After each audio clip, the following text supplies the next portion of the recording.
Directo al punto, un programa de análisis, entrevistas y la participación del público. Su moderadora, la periodista Adaitza Cortés. Muy buenas tardes a todos los amigos de su programa Directo al Punto. Les saluda Adaitza Cortés y ya estamos en el panel de los lunes de análisis político. Nos acompaña Jesús Santa Rodríguez. Bienvenido. Saludos a ti, Ada, saludos Jorge y saludos a las personas que están en área de control y obviamente a todos los buenos amigos que oyen Borinquen Radio. Así es, gracias representante y saludo al licenciado Jorge Rodríguez que ha estado y seguirá bateando de bateador emergente, que ni sueñe, que no se escapa. Saludos. Saludos Ada, saludos a Luis Lajara que controla a la audiencia, el representante Jesús Santa y un placer estar aquí en la noche de hoy para compartir los temas de la noche. Bueno, le agradezco a todos los que me han enviado mensajes, me han escrito y han estado preocupados por mi salud. La cirugía sí quedó bien, pero fue más grande de lo que pensaba el médico, así que es un poquito más lenta la recuperación. Ahí vamos. Y definitivamente he estado escuchando los programas, disfrutándome todo lo que ustedes han escrito. Y vamos entonces con el tema, porque creo que hay un tema aquí bien cerca del presidente de la Comisión de Hacienda. Lo veo trabajando porque lo veo que está en su lugar allá en la Cámara. Y por un lado están unidos los alcaldes federados y asociados en contra de la Junta de Supervisión Fiscal, que no quiere transar en el tema del programa de reestructuración municipal. Por el otro lado, escucho al gobernador de Puerto Rico diciendo que respalda a los alcaldes y que espera que no lleguen a ningún paro. Por el otro lado, pues se les está cuestionando por qué un paro si no van a perjudicar a la Junta, sino a los propios ciudadanos que representan, y que le estarían abriendo la puerta a la Junta de cortarle más rápido la cabeza, de reestructurar los municipios y de hacer lo que les dé la gana, al punto de ellos llegar a una situación como esta, ¿verdad? De un paro. Entiendo que se iban a reunir con la Junta. ¿Qué nos dice el presidente de la Comisión de Hacienda? Comenzamos con usted. Pues mira, prácticamente estamos hablando de lo que son los fondos de equiparación, que es un fondo que en estos momentos en el presupuesto aprobado por la Cámara se dejó tal y cual lo había propuesto el señor gobernador, los 88 millones de dólares. Ya ha recibido varios recortes de años anteriores y lo que se está proponiendo, dado que las finanzas del gobierno están un poco más saludables, en parte gracias al plan de ajuste que deja disponible sobre 2.300.000 millones de dólares que están disponibles para ser usados en el Fondo General. Lo que está planteando el gobernador y está planteando la legislatura es que hay el dinero a nivel estatal para cubrir esa asignación, que son 44 millones. Y obviamente una ayuda en el sentido de que aun cuando la ley primada en los 90 sobre la tarjeta de salud se le solicitaba o se exigía un pago proporcionar a su presupuesto de los municipios para costear la tarjeta de salud, en estos momentos donde, vuelvo otra vez, la salud fiscal del gobierno es mejor y una gran parte del costo de esa tarjeta es cubierto con fondos federales. O sea, no hay razón por qué seguir con ese tipo de cobro a los municipios, y más cuando en los últimos, yo diría, 3 o 4 años, los pequeños, los grandes, desde prácticamente el 2017, han recibido recortes sustanciales en lo que son los dineros que se le aplica o se le da de parte del gobierno central a los distintos municipios. Fíjate, Ada, y quiero traer este punto antes de dejar a Jorge. Esto es una batalla que es complicada porque lamentablemente en el plan fiscal desde el 2017 incluye la eliminación de este fondo. Sin embargo, durante 5 o 6 años hemos estado peleando el mismo por lo siguiente.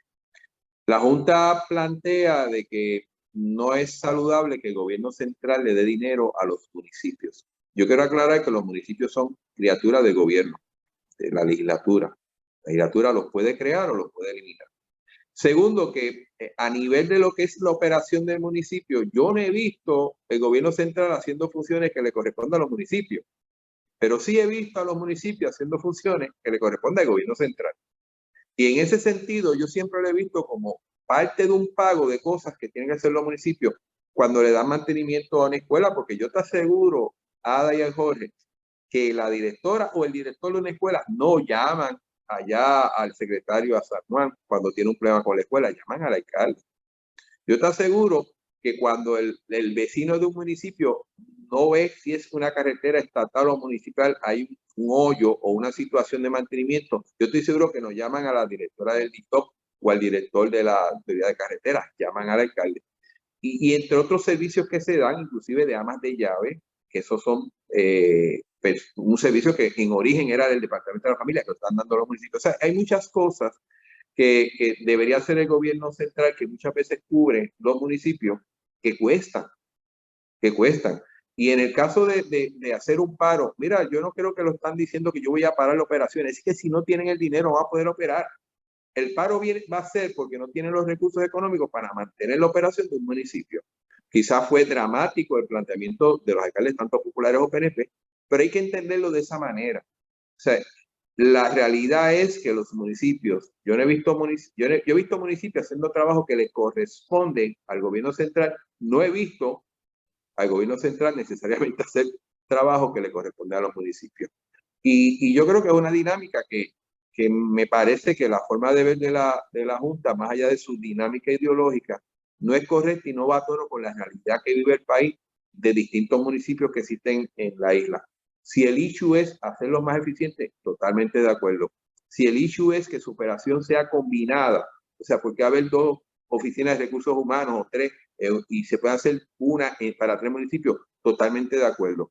Si es cuestión de darle la asesoría para que se adelanten tecnológicamente y no solamente sea más efectivo en el servicio, sino en el costo, también estamos de acuerdo. Pero yo creo que estas cosas se pueden hacer y yo creo que no se hacen ahorcando, haciendo más difícil la operación de un alcalde dentro de un municipio, cortándole los recursos económicos que de un principio han sido en su mayoría de los municipios pequeños limitados. Quizás los municipios grandes tienen más recursos para recoger dinero y poder actuar, pero los municipios pequeños, por su situación geográfica, por su situación poblacional, inclusive, y esto es interesante, por situación económica, no recogen los dineros que quizás recojan otros municipios. Ahora mismo todo el mundo está hablando de la agricultura. Pues mire, la actividad agrícola está exenta a nivel de ingresos municipales, de patentes, de pago por la propiedad. O sea, y queremos fomentar una cosa, que qué bueno que existen los municipios en la montaña para eso, pero esa actividad económica no necesariamente le genera lo que le genera otro tipo de actividad económica en las ciudades. Y esas son limitaciones que tenemos por una forma que pues, lamentablemente es así. O sea, no es que han querido ser así, es que es así. Y pues obviamente tienen que tener un tipo de apoyo a nivel de estatal para poder llevar a cabo los servicios que le corresponden y que merecen sus ciudadanos. Claro, quiero escuchar a Jorge, pero antes, la Junta de Control Fiscal, ¿entiende eso? Cuando ustedes han tratado de explicárselo de alguna manera en alguna reunión. La Junta, de lo que hemos hablado, no necesariamente entienden y no entienden. Ellos saben que los municipios tienen que brindar un servicio, pero entienden que tienen que mejorar en su eficiencia y en un mejor uso de sus recursos económicos. El problema es que la estrategia que están usando para lograr eso no es la correcta. Eso no es. Yo creo que deberían de alguna manera, si quieren condicionar el dinero que reciben del gobierno central a que implemente programas para ser más eficientes, ser más costo efectivo, lograr reducciones en gastos en distintas áreas, yo no tengo problema con eso, pero lo que están haciendo es cortárselo y que ellos resuelvan. Y eso, oye, al final del día, ¿sabes quiénes se afectan? Los que viven en cada uno de esos municipios. Seguro. Pues Jorge Rodríguez, licenciado, adelante. Bueno, lo primero que quisiera decir es que desde el inicio de la reforma de salud siempre hubo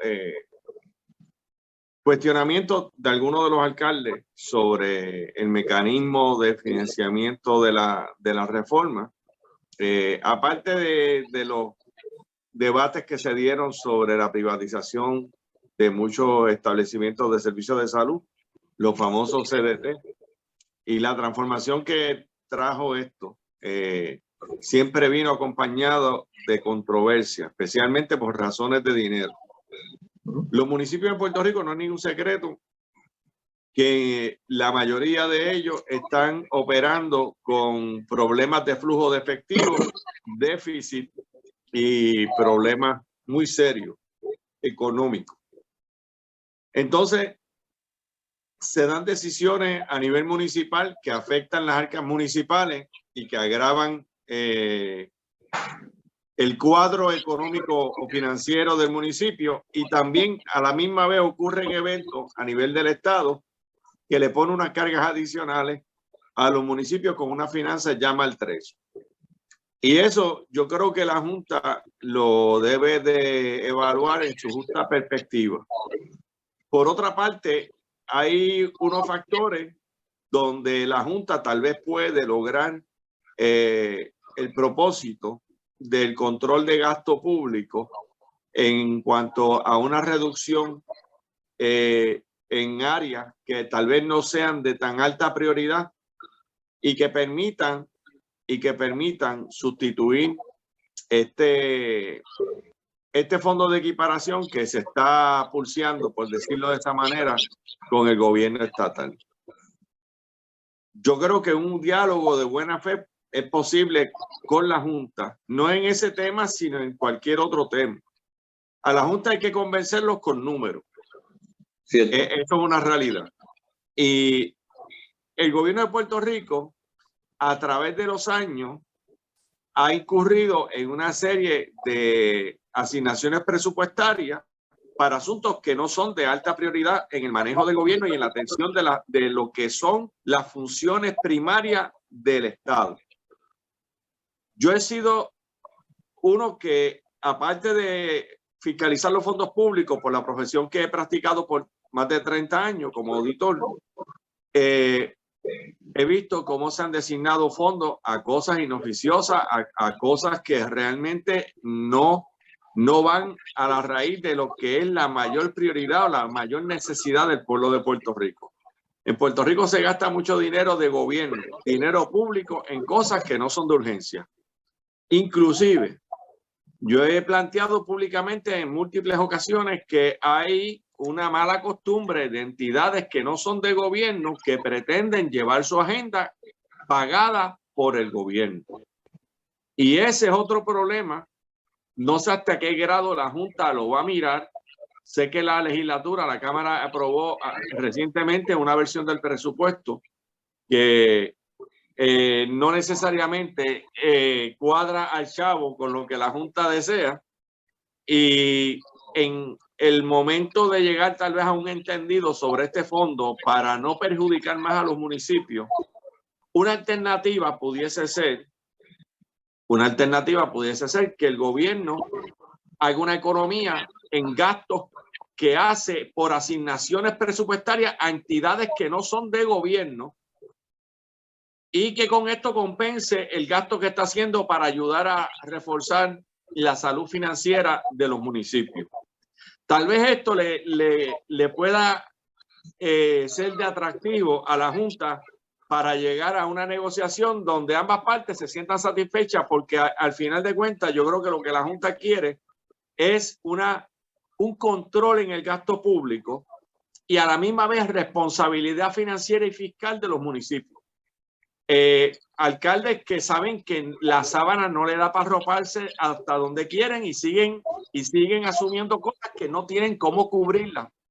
Y eso ocurre, no es la tendencia mayoritaria. Hay muchos alcaldes que procuran ser responsables y hay otros que se emocionan en una tarima y prometen el puente en un sitio donde no hay río, y cuando le dicen que no había río, le dicen no se preocupe que vamos a hacer el río y después vamos a hacer el puente. Y no tenía los chavos ni para hacer el río ni tampoco para hacer el puente.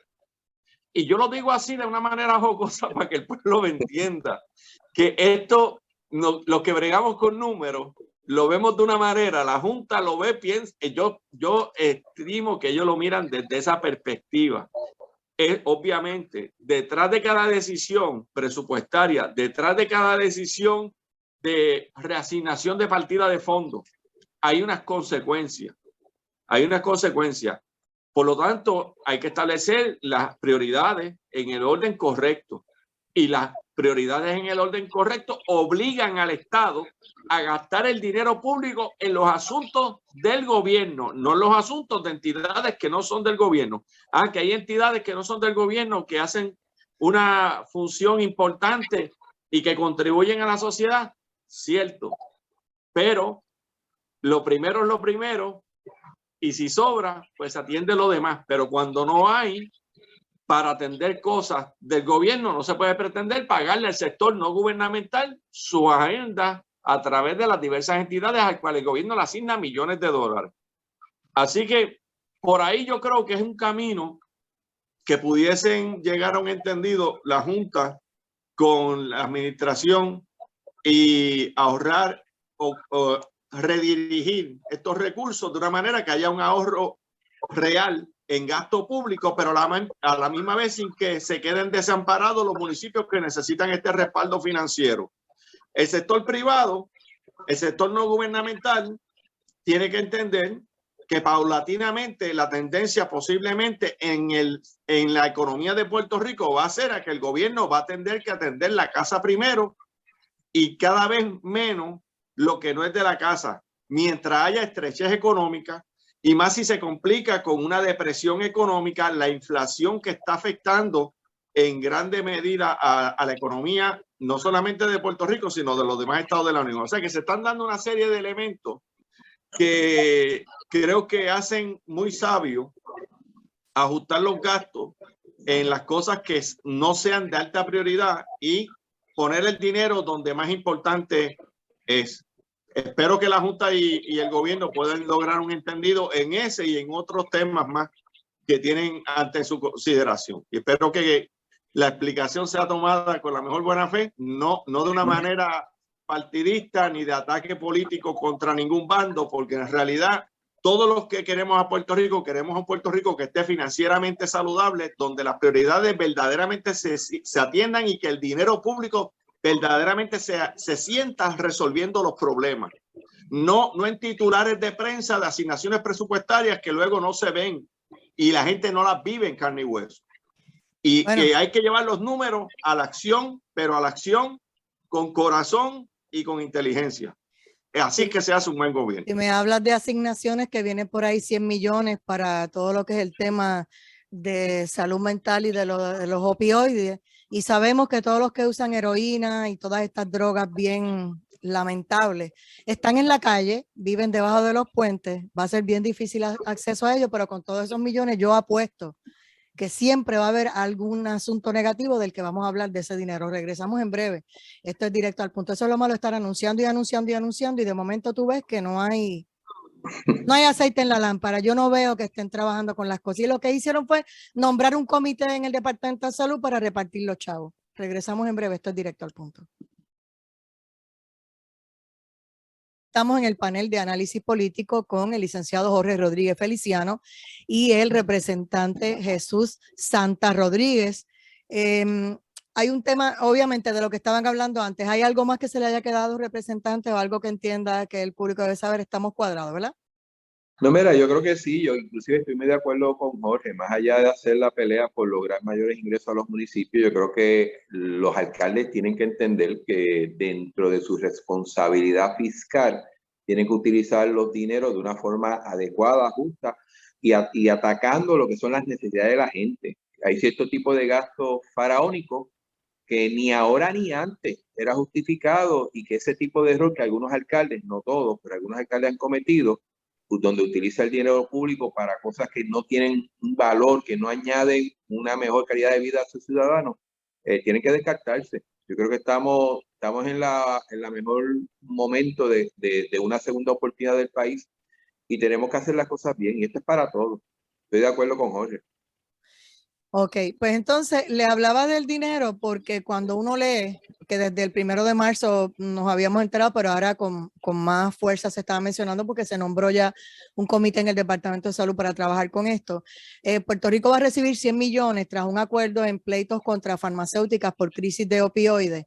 Estos litigios fueron incoados por la Oficina de Asuntos Monopolísticos. Y entonces, de momento uno dice, sí, chévere, qué bueno que se les va a compensar, que llegó el dinero y que se le debería pagar a los familiares y demás, pero a los que murieron por el uso de esta sustancia, ¿verdad? De la heroína, no le vamos a devolver la vida, pero a los que están padeciendo la enfermedad, porque es una enfermedad, utilizar droga, es bien poca la ayuda y me explico. Yo estuve cerca de una persona que yo quise ayudar y yo recuerdo haberlo llevado a APS para tratamiento y la persona había estado rompiendo el frío en frío y los que me escuchan y saben de qué se trata, es bien doloroso para esa persona. Y cuando llega allí al tratamiento, lo que le dicen es que como no arrojaba positivo en la prueba de orina, no le podían dar el tratamiento, que tenía que venir sucio para que le pudieran dar tratamiento. ¿Qué pasó? ¿Quién recoge a esa persona para atrás? O sea, ¿quién te ayuda a llevarlo de nuevo? Después que se va a los puntos de droga a meterse heroína por las venas, no hay quien lo pare. Y también trabaja en el departamento de corrección, donde mucha gente entraba completamente limpio y admitían jamás haber usado droga, y allí adentro empezaron a enchufarse los cables, como se le conoce comúnmente. Entonces, cuando uno ve todo este dinero que viene, a mí me hubiese gustado que con el dinero se sentaran y anunciaran una propuesta con todo, y lo que dicen es que nombraron un comité a ver qué van a hacer ese comité. Yo espero que el comité no se lleve la mitad de los chavos. Jesús Santa Rodríguez. Bueno, yo no sé en el turno, espérate.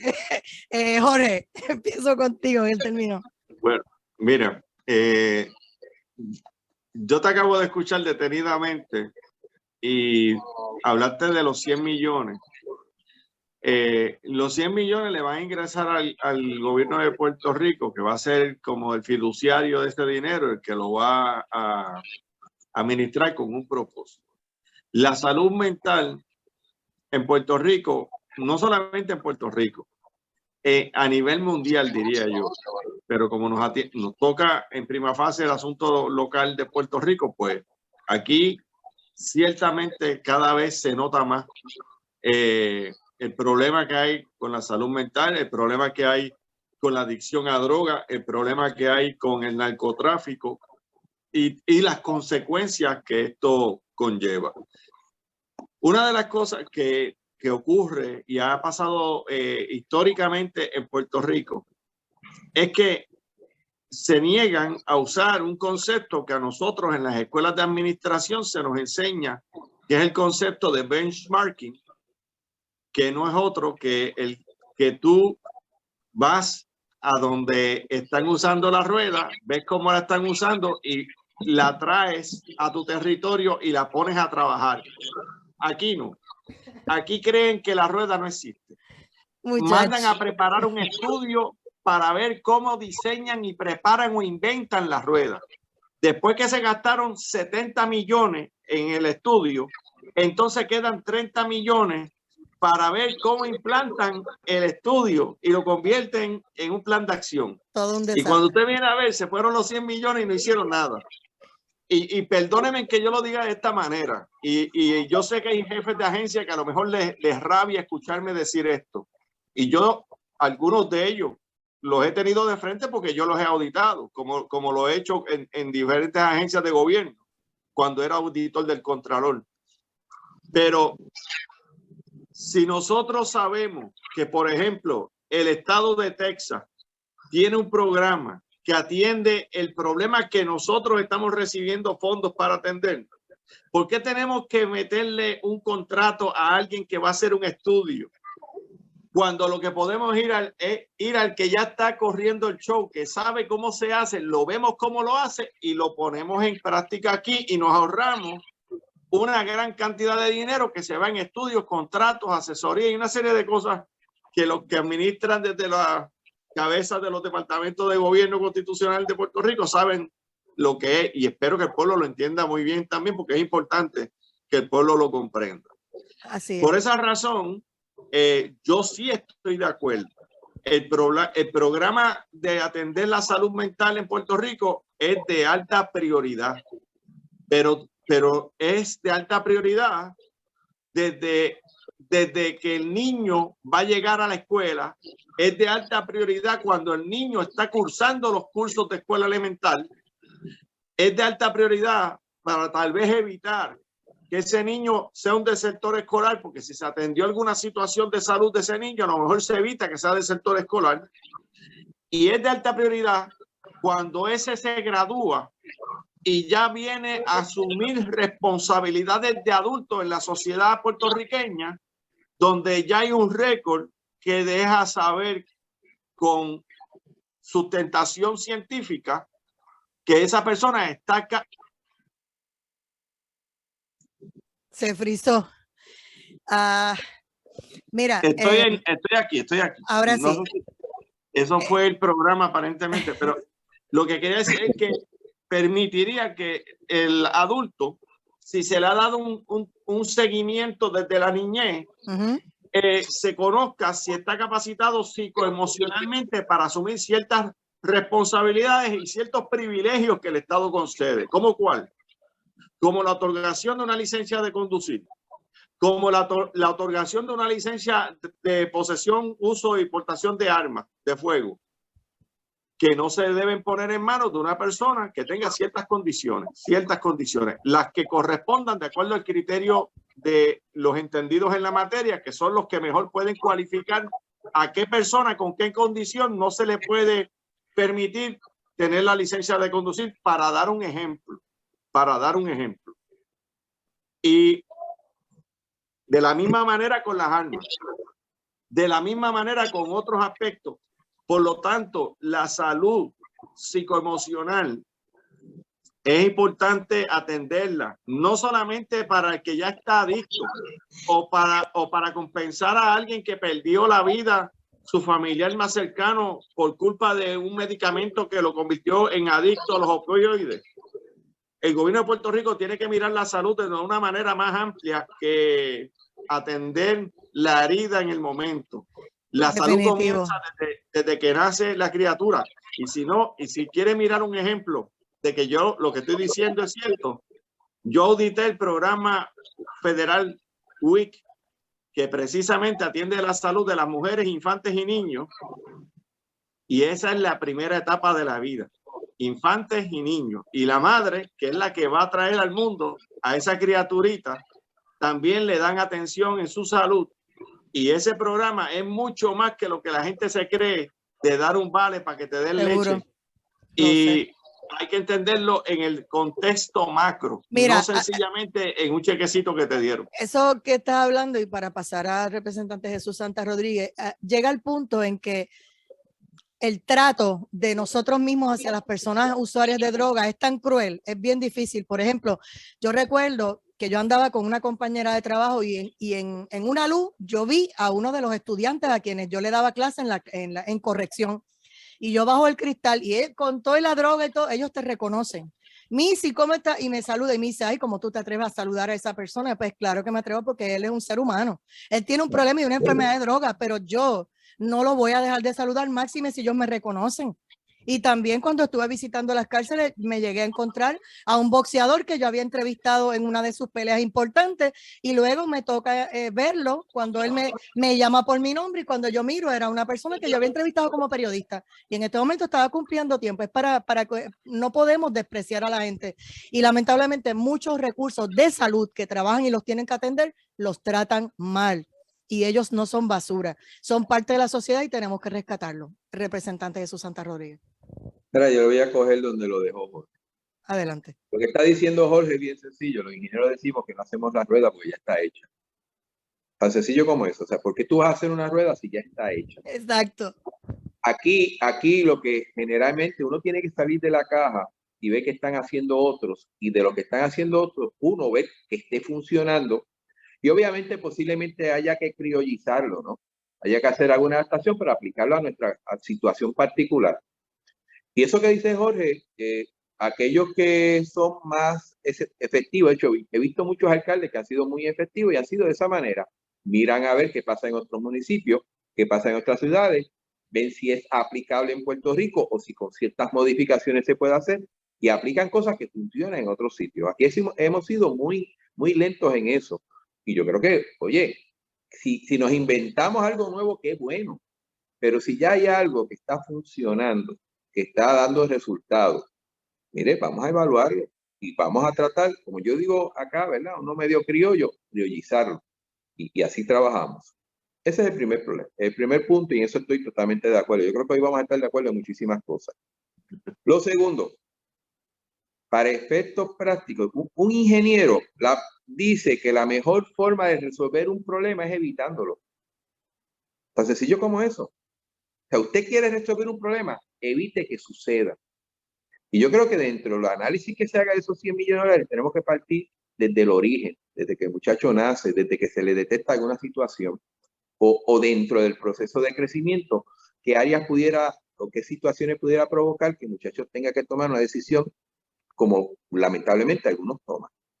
Yo creo en la prevención, y yo creo que la mayoría de los problemas se pueden evitar si se detectan a tiempo o se trabaja un tipo de educación que evite que la persona caiga en ese tipo de error.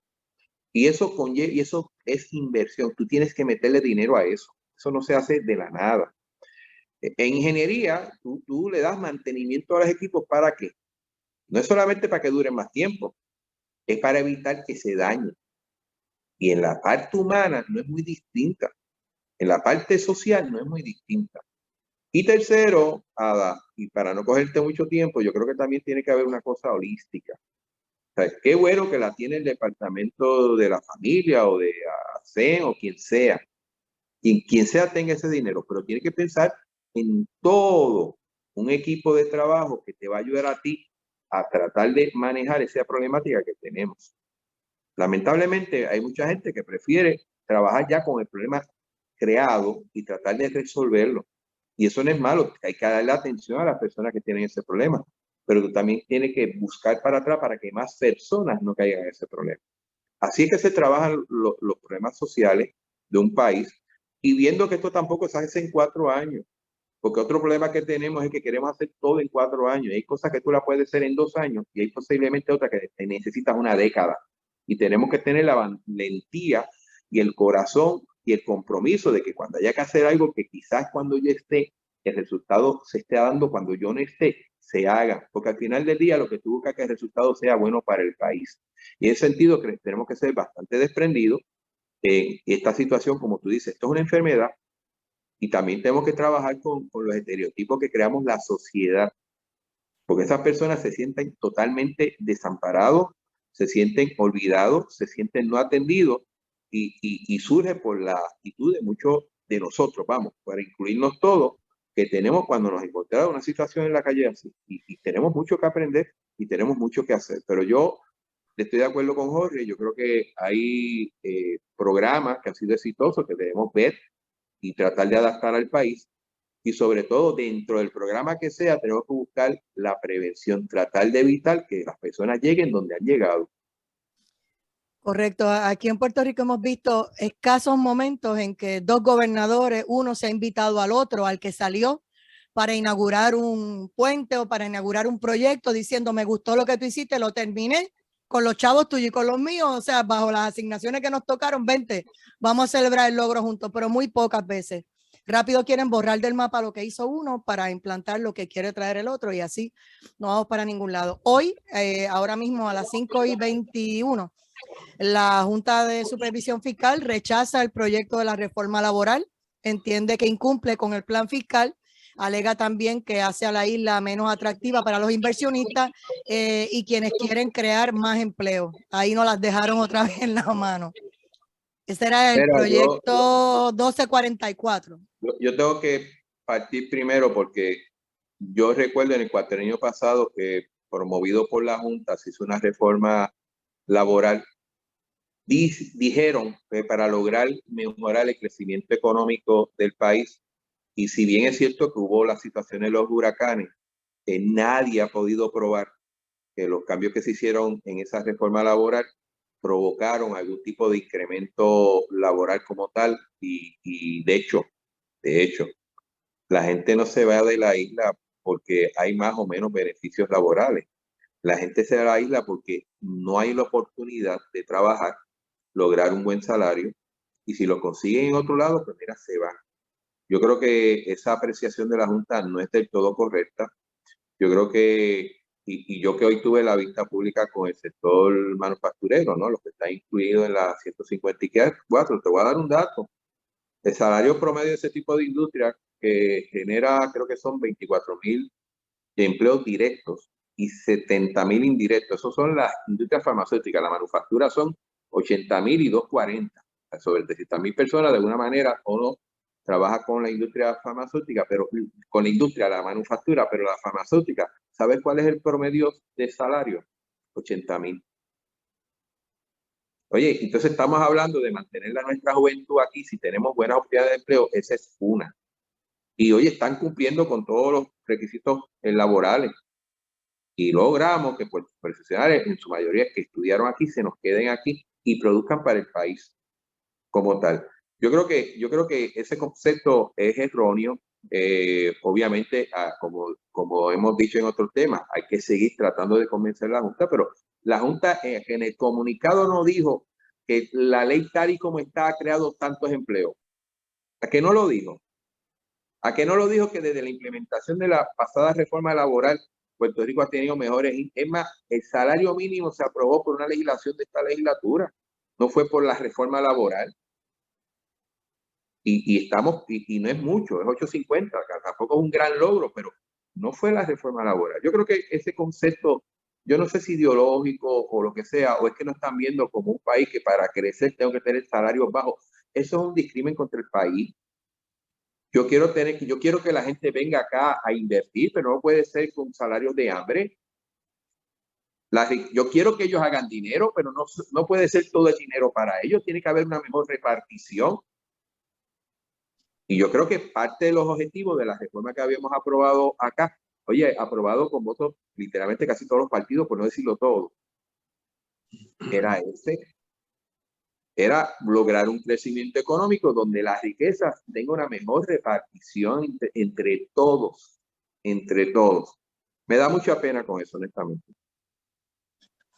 Yo quiero por lo menos plantear sobre este asunto que en cuanto a la pretensión de que Puerto Rico se mantenga unos estándares de actividad económica inferiores en remuneración con relación a los restantes estados de la nación, es algo que es inaceptable. Históricamente en la economía de Puerto Rico se había hasta cierto punto hecho el uso y costumbre de ver este cuadro. Yo creo que ya en la altura de este tiempo, con la tecnología, las redes sociales, y cada vez se sostiene menos el que, por ejemplo, un ingeniero del Colegio de Mayagüez que se gradúa va a trabajar a una empresa de la industria aquí en Puerto Rico y haciendo más trabajo, que me consta que es así, haciendo más trabajo en el mismo puesto, pero con más trabajo en Puerto Rico le pagan menos que al ingeniero que ocupa el mismo puesto en una planta fuera de Puerto Rico, en otro estado de la nación. Aquí se decía que en Puerto Rico había que fomentar que estas empresas pudiesen tener bajos costos operacionales para que se mantuvieran en Puerto Rico y que los puertorriqueños tuviesen la oportunidad de empleo, y por eso se ha promovido históricamente el no darle o no asignarle la responsabilidad contributiva a estas corporaciones y han sido, no sé de qué manera decirlo, acostumbrados o malcriados a vivir de exenciones contributivas a cambio de dar algunos empleos en Puerto Rico. La sección 936, una de las razones por la cual el Congreso la eliminó, que utilizó de criterio el Congreso, era que no estaba generando los empleos que ellos decían que iban a generar a cambio de los perdones contributivos que recibían por mantenerse operando en el territorio de Puerto Rico. Y tal vez este tipo de asunto va a tener que obligar a un sector importante político de Puerto Rico a decidirse si vamos a ser un pueblo de mano de obra barata sin que se nos trate en igual dignidad que los demás, o nos ponemos a jugar el juego económico igual que los demás americanos aquí en Puerto Rico, exigiendo el mismo respeto, el mismo trato que se recibe en Texas o en Oklahoma o en Arkansas o en la Florida, pero aquí en Puerto Rico. Yo creo que no ha nacido un americano que sea mejor que ninguno de nosotros para que tenga ni más derechos, ni más salario en igual paga por igual trabajo que los que vivimos aquí. Ese americano superior que tiene que tenerlo todo mejor que nosotros, no lo han parido y no lo van a parir. Nosotros hemos permitido aquí que eso se haya establecido, y creo que vi que hay una publicación donde tú apareces en relación a la contribución de las corporaciones foráneas, salió publicada en la prensa.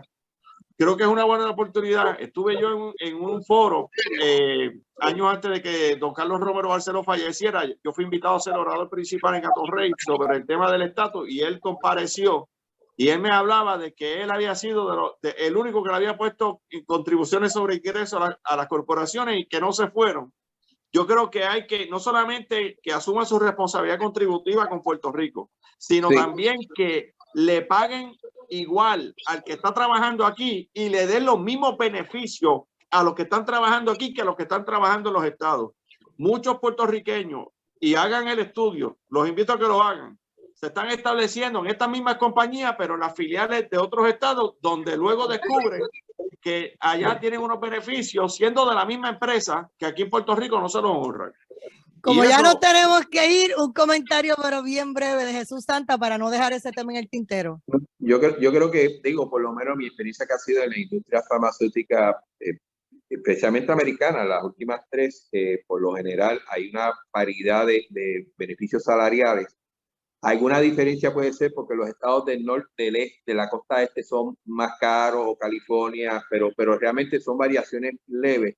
Y yo creo que en eso, a nivel de las corporaciones grandes, lo hemos avanzado. Hay corporaciones más pequeñas que todavía siguen con esa mentalidad de que aquí tienen que pagar menos que en otro lado. Y eso hay que combatirlo, no importa el estatus que tú desees, porque estamos hablando de igual paga por igual salario, igual trabajo, igual responsabilidad. Porque ahora digo yo, como dice Jorge, no hay ningún ni norteamericano, ni inglés, ni francés que sea mejor que nosotros. O sea, en ese sentido yo se los he hecho a todo el mundo, y yo creo que es una cuestión de si hay que luchar por los derechos civiles de cada uno de ellos, ese es uno. Ese tiene que ser uno, no importa el estatus. Gracias, Jesús Santa Rodríguez, representante. Gracias, licenciado Jorge Rodríguez, por haber estado hoy en Directo al Punto. Pausamos y regresamos con Directo a la Justicia en breve.